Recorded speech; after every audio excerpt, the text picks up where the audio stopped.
L'autre jour, pendant que j'attendais dans le corridor d'un hôpital pour m'inscrire en vue d'un examen, j'ai eu l'occasion d'observer pendant une vingtaine de minutes les personnes qui circulaient. Au moins une personne sur 3 avait un problème pour marcher. Et ce n'étaient pas toutes des personnes âgées.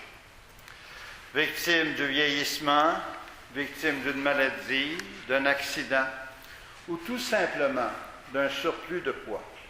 Ces personnes étaient handicapées et plusieurs n'avaient même pas 40 ans. Avec pareil handicap, les longues marches, les escaliers deviennent des obstacles difficiles à affronter.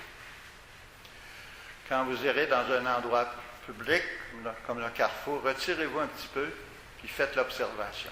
Vous serez étonnés.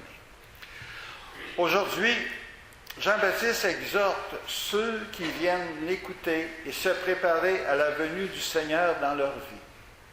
Comme plusieurs sont handicapés spirituellement, il les invite à faire du ménage dans leur vie, à aplanir la route, à combler les ravins, à abaisser les montagnes et collines, à redresser les routes.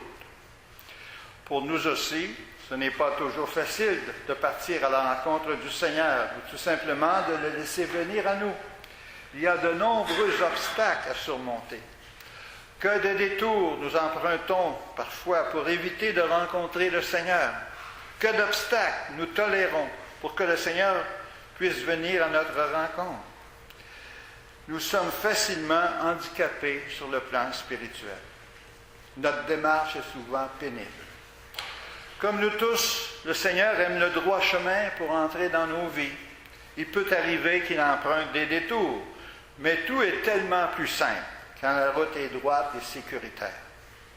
Le temps de l'Avent est un bon moment dans l'année pour regarder à l'intérieur de soi et identifier les obstacles qui nous empêchent de rencontrer le Seigneur ou qui empêchent le Seigneur de venir à nous. Le pardon qu'on retarde à accorder à une ou à des personnes qui nous ont offensés est un obstacle important qu'il faudrait enlever. La fermeture aux besoins de ceux qui nous entourent est un autre obstacle. Avant de demander pardon à des personnes ou à Dieu même, il faut d'abord vaincre un orgueil déshumanisant. Et ça, ce n'est pas un orgueil facile, ce n'est pas un obstacle facile à enlever. Ajoutez à cela l'individualisme et l'égoïsme qui nous isolent de Dieu et des autres. Tout un obstacle aujourd'hui. Les remèdes sont les mêmes depuis toujours. Ils ont fait leur preuve. La redécouverte de la prière, pas seulement au temps de l'épreuve, mais en tout temps, à chaque jour. La fréquentation des sacrements, la messe du dimanche, le sacrement du pardon, l'implication dans la communauté pour répondre aux attentes des moins favorisés sont au nombre des remèdes pour établir un contact plus direct avec le Seigneur. En somme, de bons remèdes pour cesser d'être des handicapés au niveau de notre vie spirituelle.